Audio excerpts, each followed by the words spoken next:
Meu nome é Bruno Ganem, sou deputado federal, estou no meu primeiro mandato como deputado. Antes fui vereador por 2 mandatos, no município de Indaiatuba, São Paulo, e também fui deputado estadual pelo estado de São Paulo. A minha conexão com a causa animal, ela vem de muito tempo, desde, assim, eu lembro que o meu primeiro episódio, além de ter cachorro, gato e tal, mas teve o meu primeiro gato, ele foi resgatado ali na rua, ele estava abandonado, né? E aí a gente adotou e isso foi uma primeira experiência. Depois, né, a gente naturalmente teve uma série de situações, né, uma série de ações. Né? Eu lembro, por exemplo, que quando eu criei o Movimento Jovem, a gente fazia uma campanha que era para incentivar, né, as empresas que não testam em animais. A gente divulgava bastante isso, buscava promover esse consumo consciente e, ao mesmo tempo, a gente tinha aí essa união junto às pessoas que têm essa sensibilidade à dor dos animais. Quando eu me elegi vereador a primeira vez, em Indaiatuba, eu me elegi com, vamos dizer assim, como eu ouvi hoje, um clínico geral, né, da política. Assim, a gente acaba trabalhando todos os temas no município, né, mas a causa animal e a causa ambiental sempre ocuparam um espaço mais, vamos dizer assim, que vai além do espaço normal, ele vai para uma questão mais pessoal mesmo. Né? Então a causa animal, para mim, sempre me sensibilizou de maneira pessoal.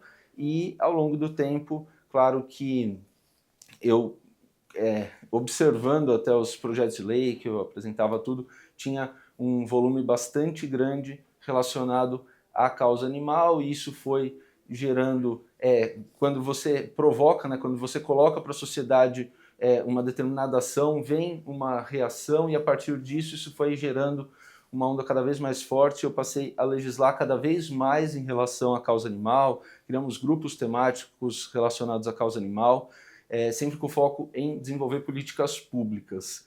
E acabei realmente me tornando referência como causa animal.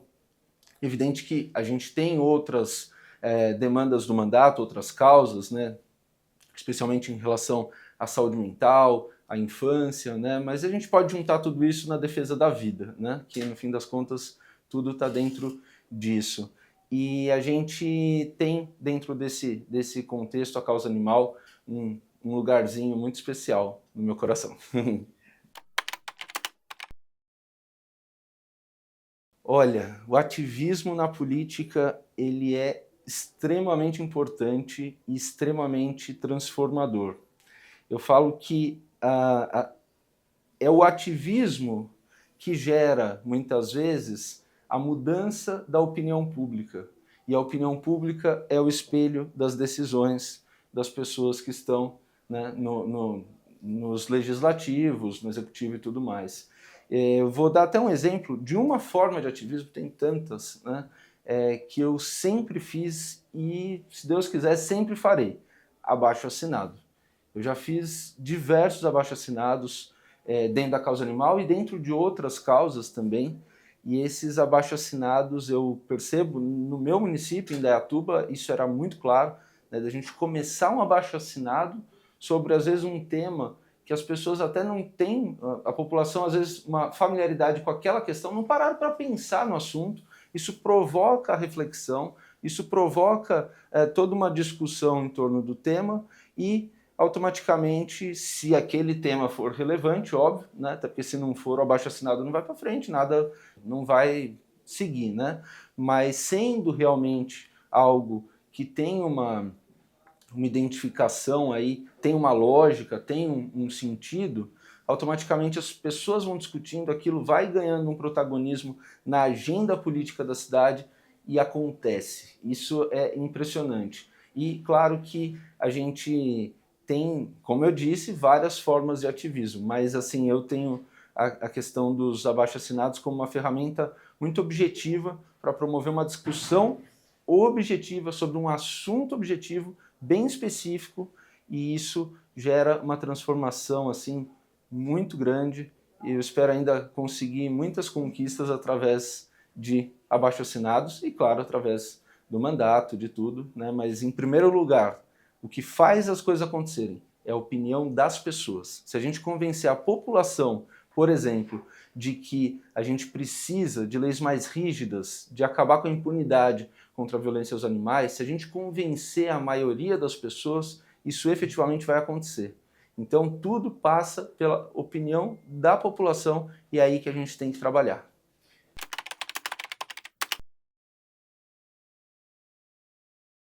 Ela é, por natureza, totalmente interligada, né, com outras questões, né, com outras políticas públicas. Inclusive, se fala, né, que não dá mais para falar em saúde humana, né? A saúde não tem um limite, uma demarcação, porque um problema de saúde, né, uma determinada situação animal vai passar para o humano e vice-versa, e aquilo nós estamos num mesmo planeta, né? Nós somos, né, enfim, temos essa troca, e essa troca ela exige, consequentemente, uma política pública de saúde que englobe tudo isso, né? Que englobe realmente todas as questões, né? E a situação da saúde animal passa por aí, por isso inclusive que a gente defende, né,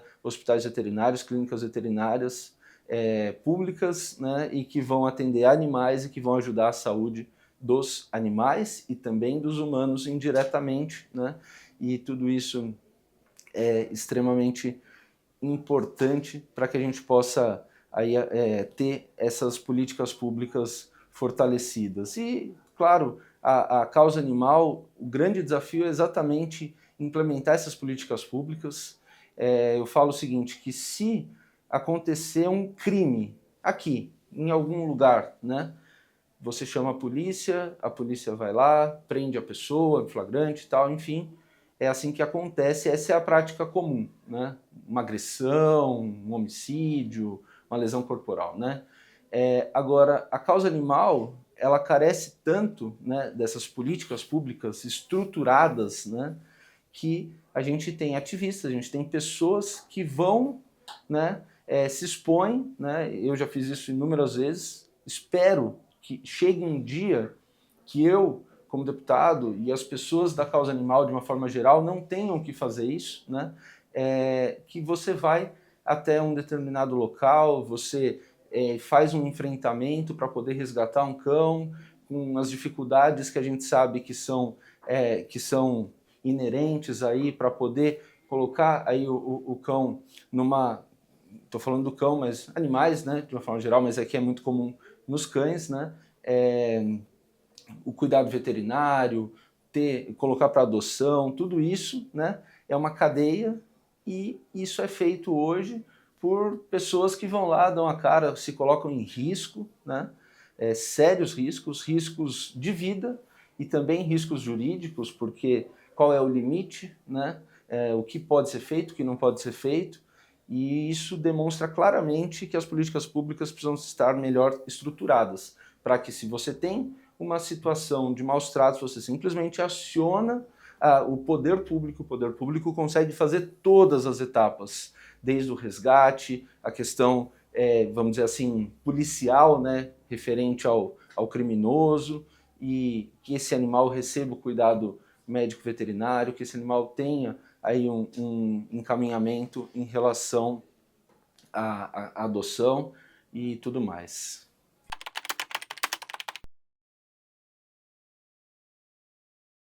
Olha, o que mais me motiva hoje é estruturar políticas públicas referentes à castração. Meu mandato manda bastante emenda para viabilizar a castração. A gente cobra dos executivos, né, das prefeituras, dos estados, do governo federal, políticas estruturadas também para viabilizar a castração, porque a castração ela evita uma série de desdobramentos, o abandono, consequentemente os maus tratos, consequentemente o sofrimento.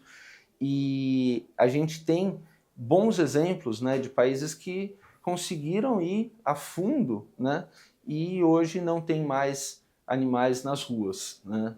A Holanda é um exemplo e a gente tem aí como missão exatamente isso, que a gente possa ter realmente para cada cão, para cada gato, uma realidade aí de vida que tenha todas as garantias, né, que tenha acesso a tudo que é necessário para uma vida com qualidade.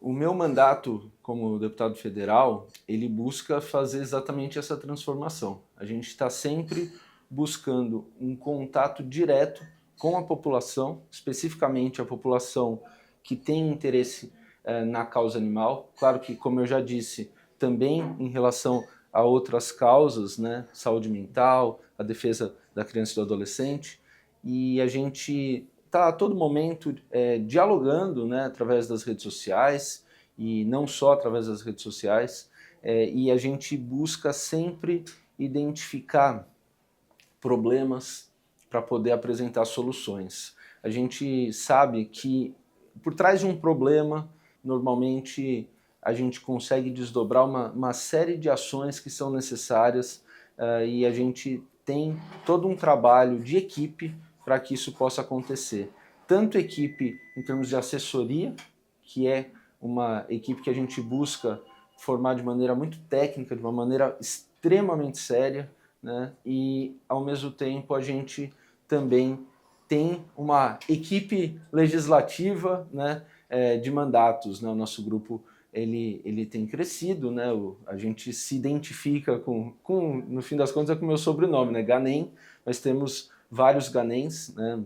Eu, minha mãe, Clarice Ganem, deputada estadual, Simone Ganem, Herbert Ganem, Simone Ganem, vereadora de São Paulo, Herbert Ganem, vereador de Campinas, o Rodolfo Ganem de Sorocaba e o Lucas Ganem de Belo Horizonte, né, vereadores, né? E todos trabalham de maneira unida para transformar problema em solução. Inclusive até um desafio que é interessante, às vezes as pessoas chegam com a solução. E às vezes a solução é correta mesmo e a gente tem que encaminhar ela. Mas às vezes a pessoa ela pede uma determinada solução, mas quando você vai a fundo, você entende que a solução que a pessoa está propondo é para um determinado problema cuja solução é outra. Então ter esse cuidado é muito importante e, claro, dialogando ali e trazendo um protagonismo para a nossa equipe técnica, né, tanto legislativa quanto relacionada às causas, a gente consegue atingir aí a verdadeira necessidade que o cidadão está trazendo para a gente.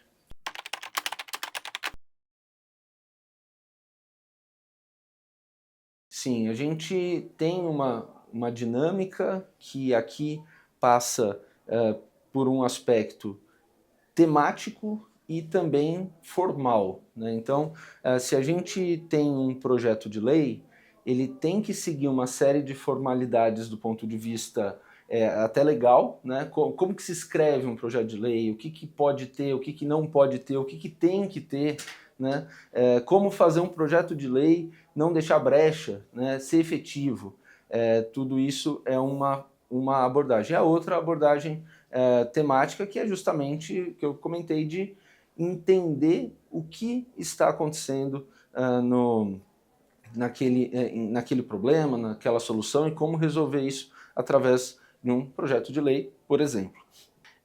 Essa apresentação, inclusive, a gente tem feito de maneira colaborativa, ou seja, um projeto de lei que nasce com o objetivo de ser um projeto de lei federal do meu mandato, a gente apresenta para todos os outros mandatos, né, dos Ganem, para que eles possam avaliar e, havendo pertinência local, ali, regional, apresentar também, né? Então nós temos casos de leis que estão apresentadas aí em diversos municípios, a nível estadual e também a nível federal. Alguém pode perguntar, mas espera aí, se aprovar no federal, no municipal não é necessário. Primeiro que nem sempre o raciocínio ele chega nesse aspecto, porque as competências muitas vezes são diferentes, né? Então, e é importante que a gente consiga fechar para um determinado problema, que exige uma determinada solução, a gente consiga fechar todas as pontas. Vou até dar um exemplo, que é a questão dos fogos de estampido. A gente proibiu fogos de estampido no estado de São Paulo. A gente conseguiu garantir que não se solte os fogos, né?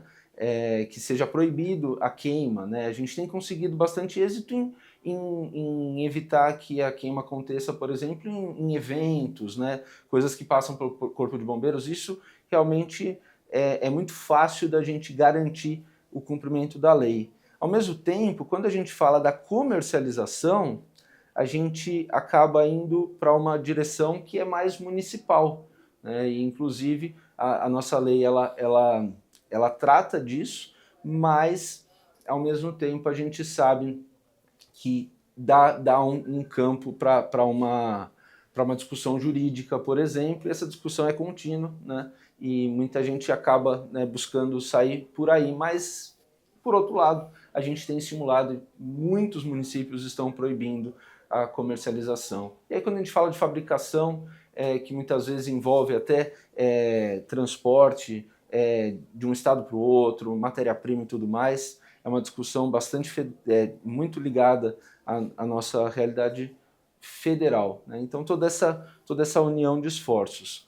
O projeto de lei está apresentado na Câmara Municipal, na Assembleia Legislativa, tem uma determinada tramitação, é muito parecida, mas aqui em Brasília a gente vê que as comissões têm um papel extremamente importante. Inclusive, até a gente usa muito isso. Eu tenho na equipe uma pessoa que é direcionada para isso, que é o Ronaldo, que tem décadas, literalmente décadas de experiência aqui em Brasília, aqui na realidade da Câmara, né?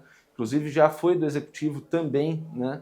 E a gente busca, inclusive isso foi uma questão que o próprio saudoso Luiz Flávio Gomes, jurista, né, na época até me apresentou, a equipe dele me apresentou, que é a gente conseguir aprovar projetos de lei via comissões, né, eles sendo aprovados de comissão em comissão, até ir para o Senado também ser aprovado e virar lei. Então a gente tem buscado apresentar realmente no volume necessário, ou seja, não deixar ideias represadas e trabalhar, articular para que elas sejam aprovadas tanto nas comissões temáticas, nas demais comissões, e possa se tornar lei. Então, em outras palavras, é possível e até comum um projeto de lei, uma lei nascer de um projeto de lei que passou em diversas comissões, aqui no Senado, na Câmara, e, ao mesmo tempo, que ele conclui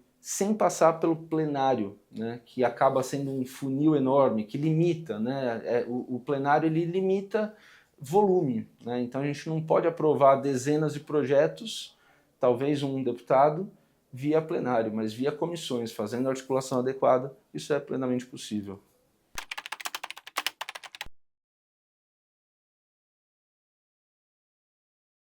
A realidade orçamentária ela está presente em tudo, né? Do poder público até as nossas famílias, nossas casas, tudo passa pela questão, né, das limitações financeiras. Agora, a gente tendo uma visão estratégica, a gente consegue ter realmente um ganho, né, que ele é contínuo. Então, por exemplo, voltando na castração que eu sempre comento, a castração ela evita uma série de outros desdobramentos que inclusive geram uma despesa, né? Então você imagina que o descontrole populacional provoca tudo aquilo que a gente já comentou, a parte de maus tratos, doenças, e essas doenças elas geram impacto na saúde pública, na saúde como um todo, tanto de animais quanto de pessoas eventualmente. Isso gera um custo. Enfim, tem essas situações, né? E a própria castração evita a necessidade de outras castrações, se a gente parar para pensar, porque se você tem um controle efetivo, naturalmente o volume de castração ele acaba sendo até menor no longo prazo, mas claro que quando a gente conseguir atingir o volume necessário, a gente ainda está bem longe disso, né? Mas o que eu estou colocando aqui é dentro dessa lógica de construir estratégia para que o dinheiro renda, né? Onde eu posso, qual que é o parafusinho que eu vou apertar ali que vai fazer tudo funcionar, né? Eu sempre penso muito nisso, né? Onde que está, quando a gente fala da causa animal, onde que está ali o ponto que é o mais efetivo? É a castração, não tenho dúvida nenhuma. Ah, mas eu luto por leis mais rígidas, prisão para maus tratos? Sim. Eu luto por hospitais veterinários? Sim. Mas eu nunca posso perder a referência inicial, que é a luta por castração.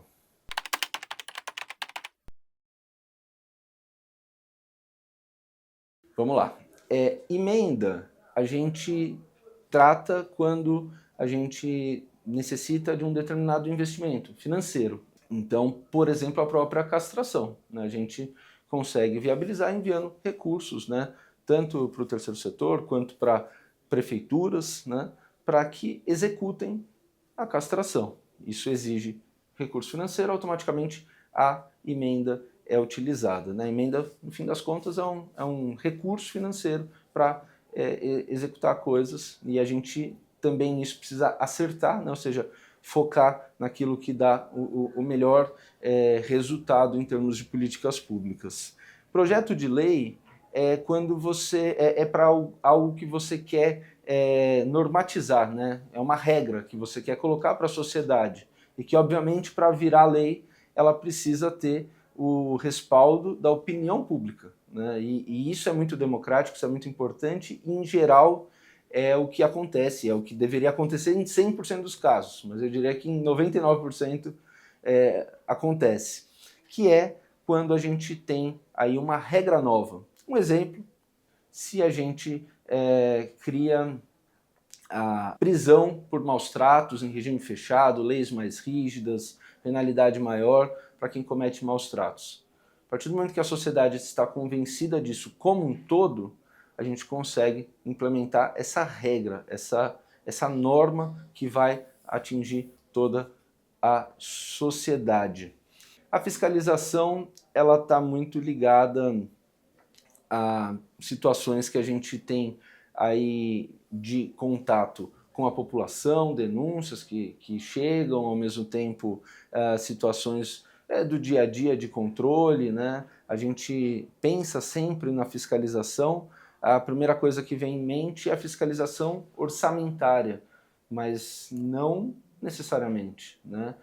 A fiscalização ela tem várias vertentes, né? Então eu posso fiscalizar se um determinado equipamento público está sendo efetivo, se um hospital veterinário está sendo efetivo, se ele está atendendo a população como deve ou não, se está tendo algum tipo de desvio, não financeiro, mas também financeiro, né? Mas algum desvio, por exemplo, que seja de operação, se a operação está correta, um hospital, se ele está atendendo corretamente, se uma determinada obra está sendo feita dentro dos preceitos técnicos, e temos ferramentas para isso, né? Nós temos os requerimentos, né, em todas as casas legislativas para solicitar informações, tem os órgãos de controle que acabam auxiliando o legislativo e, ao mesmo tempo, até tendo um protagonismo bastante grande nas questões, e aí o legislativo pode também contribuir. Veja, a gente recebe uma série de situações, de denúncias relacionadas à causa animal que passam por uma lógica que é de Ministério Público. E nós temos no Ministério Público realmente um organismo que corresponde de uma maneira muito efetiva a essas demandas, né? Nós temos, quando a gente fala da questão mais orçamentária, o próprio Ministério Público, mas também o Tribunal de Contas, né? Tanto do Estado, né? Dos Estados, Tribunal de Contas da União, e dessa forma, né? Unindo forças, é possível desenvolver bem também esse pilar que é a fiscalização.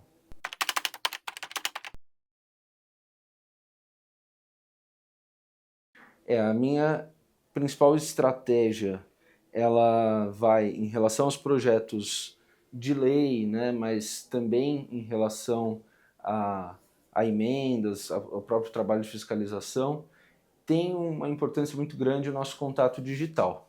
Através das redes sociais a gente recebe muitas demandas, a gente recebe muitas informações, a gente pede informações, a gente troca muito, inclusive não só dos projetos que eu apresento, mas dos projetos que eu voto, de terceiros, de outros colegas parlamentares. Muitas vezes eu compartilho algumas decisões com as pessoas que eu represento, né, através das redes sociais. É muito efetiva essa participação.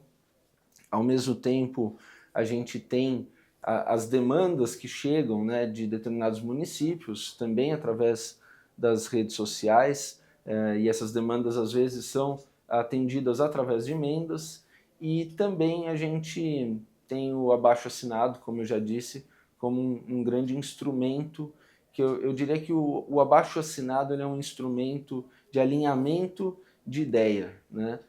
O abaixo-assinado ele funciona antes, muitas vezes, dele ser apresentado, porque o que convence é a opinião pública, como eu também já comentei.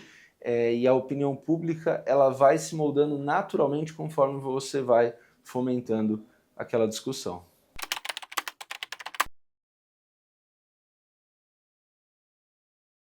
Olha, a mídia digital, né, a comunicação digital, as redes sociais, tem um papel assim muito grande, né? É possível sim ter um trabalho bastante efetivo somente nas redes sociais.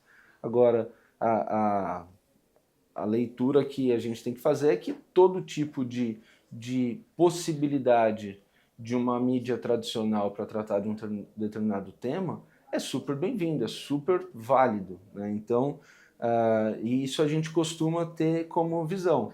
Então, nós estamos ali fomentando a discussão a nível digital e muitas vezes a mídia tradicional, ela nos aciona, a gente mesmo aciona também, manda para televisão, rádio, jornais, as informações, e a partir daí pode gerar o interesse de algum meio de comunicação que vai divulgar e vai potencializar muito aquela discussão, né?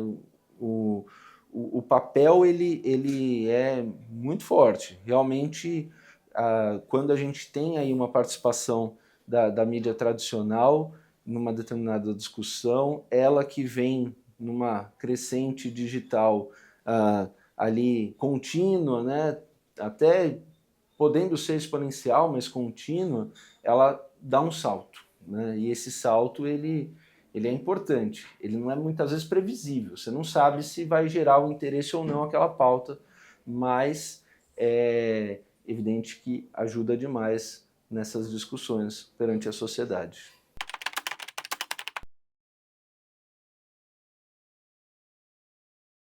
Tem diversas frentes possíveis, né?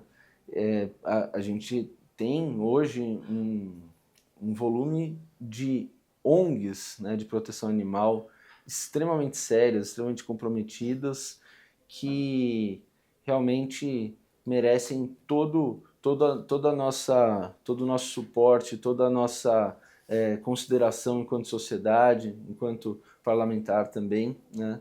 Essas ONGs, elas têm um papel muito importante.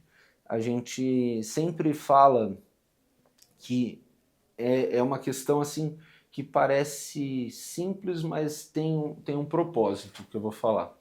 A ONG, ela faz total diferença em entregar a política pública da proteção animal. E a gente tem que ter uma leitura sempre de meio e não de fim. Por quê?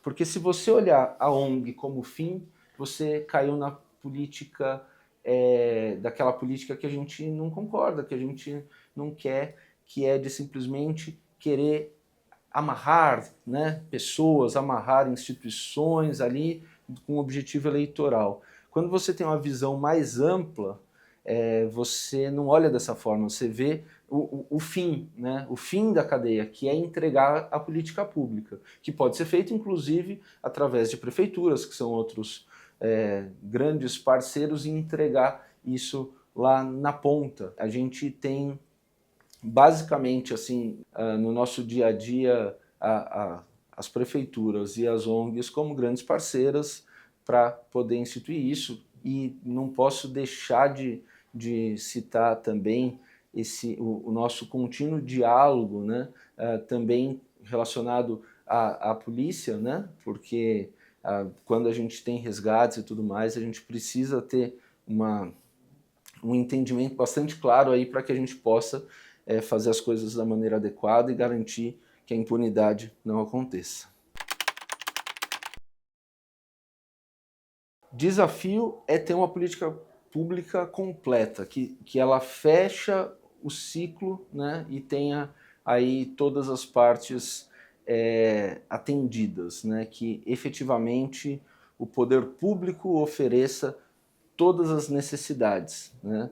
A castração ela vai facilitar muito isso porque ela diminui as demandas decorrentes, né? Então, por exemplo, se a gente tem menos abandono, se a gente tem uma população que está ali recebendo atendimento, ou seja, tem famílias que querem efetivamente aquele cão, aquele gato, automaticamente tudo fica mais simples. E os casos de violência, por exemplo, que exigem uma abordagem, eles se tornam excepcionalidades e não regras, né, que estão aí a todo momento a gente vendo aqui e ali. Então, eu acredito que fechar esse círculo é fundamental, nós não fechamos ainda, e para fechar a gente precisa diminuir esse desafio. Para diminuir esse desafio em termos de volume, a gente precisa de castração.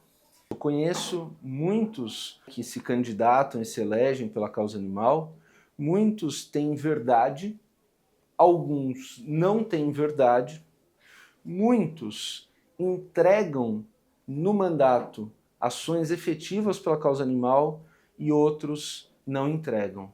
O que mais me preocupa é difícil a gente avaliar, né, quem é de verdade no sentido de coração, vamos dizer assim, mas tem uma coisa que a gente pode e deve avaliar, que é o quanto esses parlamentares, mas também prefeitos, né, que se mobilizam, né, enfim, chefes de executivo, o quanto está sendo entregue de verdade para a causa animal. Qual que é o retorno que está sendo dado para a causa animal?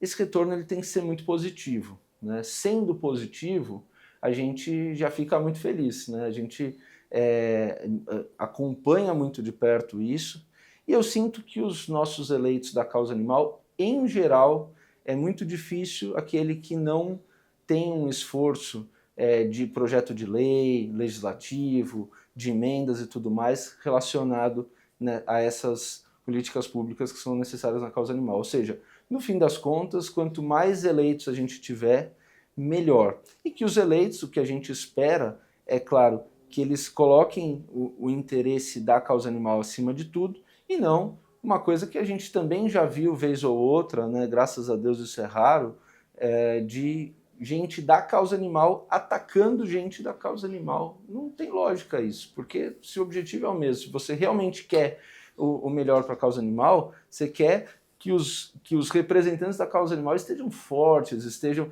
realmente com plena capacidade de entregar resultado. A causa animal, eu vejo, creio, quero crer, mas eu realmente creio que a gente vai ter essas políticas públicas plenamente implementadas. Infelizmente, claro, quando é só olhar para todas as áreas da gestão pública, problemas sempre vão existir, né? Mas a gente tem que ter uma política pública completa, que atenda a todas as necessidades. E eu realmente acredito que a gente está nessa direção. Eu vejo que tem gente que fala que a causa animal virou uma espécie de modinha, né? Mas assim, isso é uma visão que eu não compartilho, porque eu sei que as pessoas estão tendo uma nova consciência.